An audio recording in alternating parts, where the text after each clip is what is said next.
All right, so let's start our discussion here today on discussing why historical data matters in the first place. It's not just about collecting interesting facts from the past. When you properly store and analyze your historical operational data, you can turn that raw information into actionable intelligence that directly impacts your bottom line. By tracking your performance and metrics over time, you can see patterns of where your processes are inefficient, when equipment failures tend to happen, and where there are opportunities for optimization. Your historical data should be a foundation for continuous improvement and informed decision making.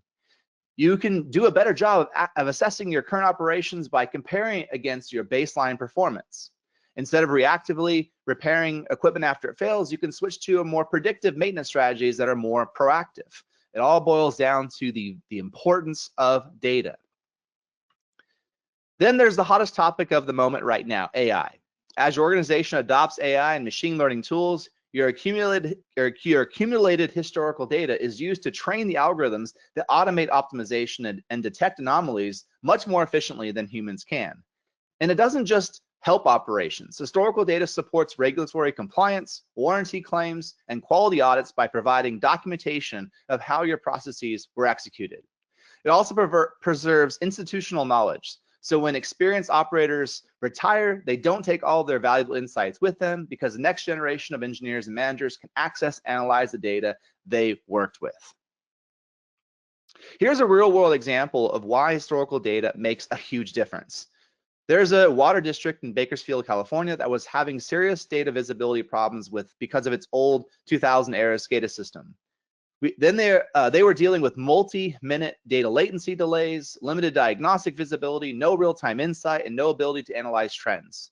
So they chose an Ignition Gold certified integrator called Avadyne to replace their old SCADA system with Ignition. Now things are going much better at the water district. They have data streams every second instead of minutes apart. They have high-resolution long-term storage for 5 years. They also have easy trend analysis on their HMI and predictive maintenance for their pumps.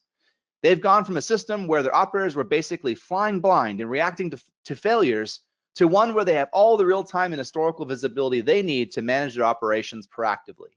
That's one example out of many, showing us how looking back at your historical data is actually one of the best ways to move your operations forward. This is why we've always looked for new ways to help you do more with your historian data in Ignition. Ignition made history as the first OT platform to leverage SQL databases for historical data. Our very first product that we ever made here at Inductive Automation was called Factory SQL. It's a pre-Ignition. And it was to take OPC data from OPC servers and store it into SQL databases, both for historical and for real-time purposes. And it was all about being able to leverage IT technologies and get that data into an accessible format. We don't want data to be closed or proprietary. We want that data to be able to be used so we can get the most insights out of it. Using open technology from the IT world to serve your history needs was groundbreaking and very successful. But as technology has advanced and our users have requested improvements over the years, we saw the need for historian capabilities that are much faster, more extensible, and that offer you more options. So in Ignition 8.3, we've completely rethought our approach to time series history storage. We've created an entire API around time series data, making Ignition not just an historian, but a system for building historians as well.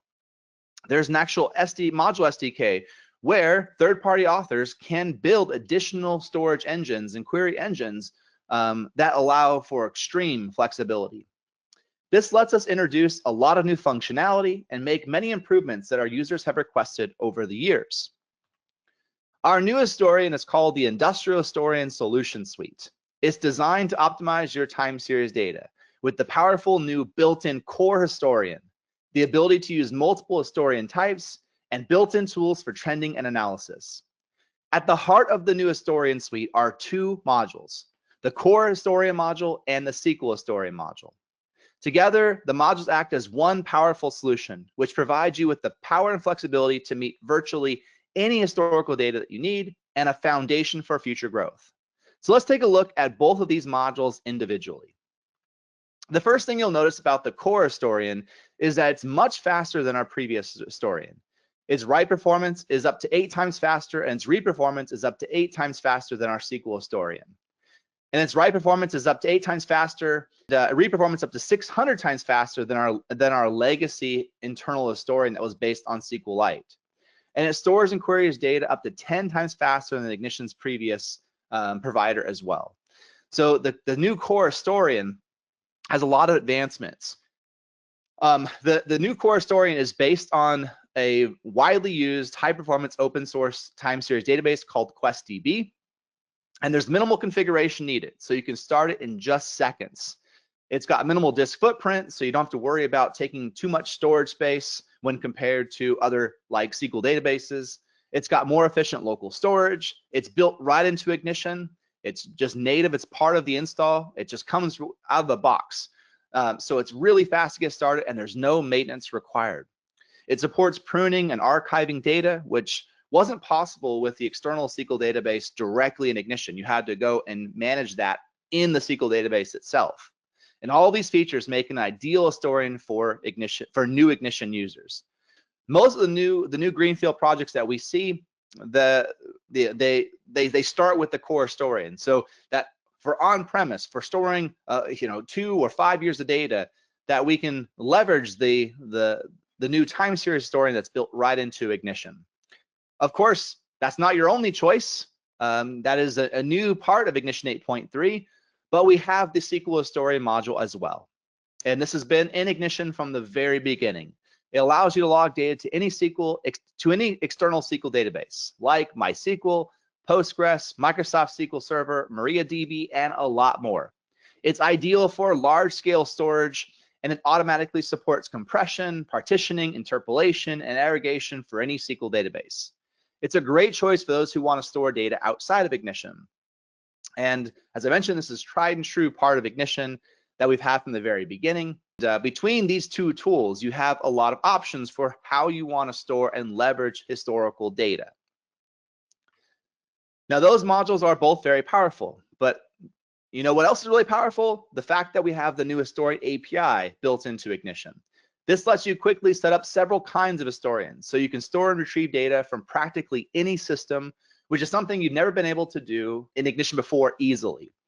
We've leveraged the new API to build the SQL historian, the core historian, and a few additional options. So there's the CSV historian, which can retrieve historical data from CSV files. That is read-only, so we can bring data in and leverage that in our charts. We have the historian splitter that allows you to take data and write it to 2 different databases at the same time, simultaneously, so that we can store data, for example, to our core historian locally, as well as maybe to a SQL database centrally. We also have the DB table historian, which allows you to read historical data from external or custom managed SQL tables. And so these can be tables that maybe you're using the transaction groups to store, or maybe you already have some time series data in some tables that you want to be able to query that are in a particular format, or kind of a wide format. So these are some great additional options you have for being able to bring more types of data into Ignition.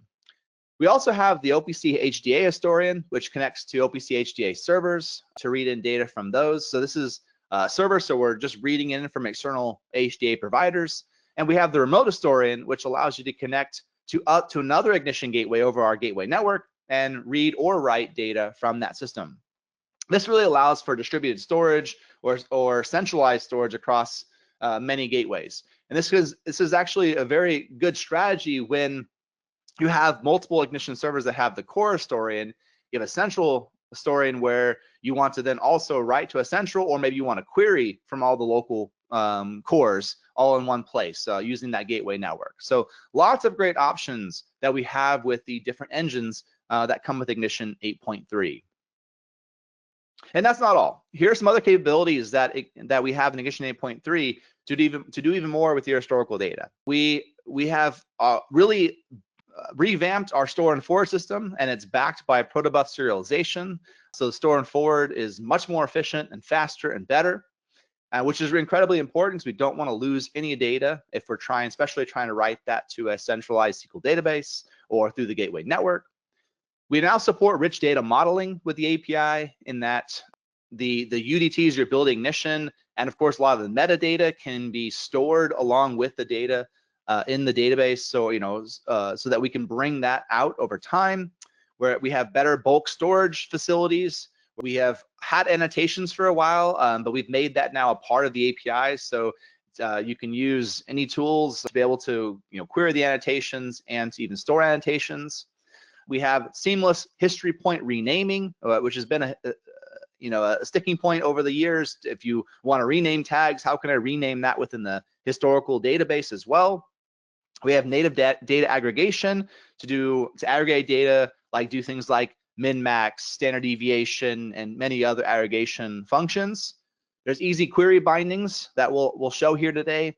It supports calculations, and it also supports allowing you to modify stored data directly through Ignition. That is correcting points in the database, or potentially adding or injecting new points that you want through manually or through some other mechanism. So lots of great new features that we have now in Ignition 8.3. Of course, one of the key ways to capture the value of historical data is visualizing it. And Ignition makes that really easy. We have two visualization modules, and both have really powerful chart builders. In the Vision module, which is ideal for classic plant floor and desktop screens, there's the Easy Chart component, which was developed with the tag historian system in mind. You just drag on the Easy Chart onto a screen.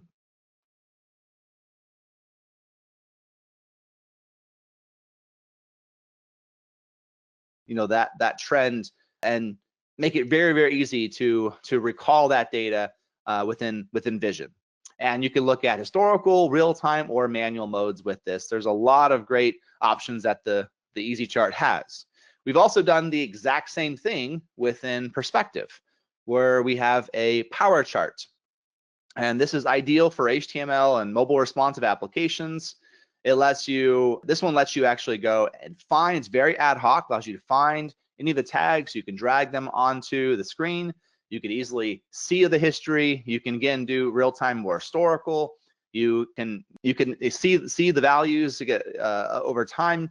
There's you can get calculations off of this. You can customize that full trend right within the runtime. Again, we're going to show an example of these two components here in Ignition. They're both very powerful, easy ways to get started visualizing the data that comes from the storage engines that we were talking about here before.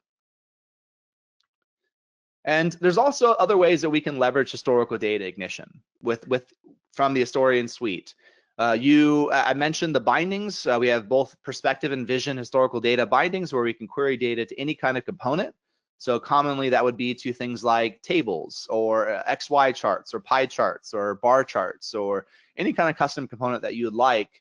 Especially Sparkline charts are very popular on HMI screens, where we can show a small amount of historical data right next to the process value. So we'll show that binding here today. There's also scripting functions where we can query historical data, and we can do a lot of those functions that we were talking about earlier. So there's a whole suite of new scripting functions, system.historian. And there's like storing data points, there's querying raw points, there's storing annotations, querying metadata. There's a lot of functions that exist in there. I'll show you where you can see that in the documentation. And you can use those for a lot of custom things you want to do. So some people go and make their own function to go query data, and then they run that through ML algorithms right within Ignition scripting.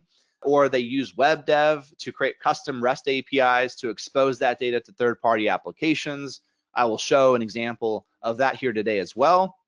And of course, then there's the Module SDK. The Module SDK not only lets you create new historian engines in Ignition, but it also allows, as a module, you can get access to this whole system where you can store and query data. So this is ideal for third-party systems to be kind of a native citizen within Ignition. There are modules out there for other historian tools like Canary and Timebase, which is the open source technology of the free time series database from Flow software. There's a lot of different modules that are being created to work with different types of storage engines, different ways they want to leverage that data. But what's great is that this just extends, and it's all part of the simple way of going to tags in Ignition, being able to set up history, and then query the history in our normal mechanisms, but there's a whole breadth of possibilities with that SDK.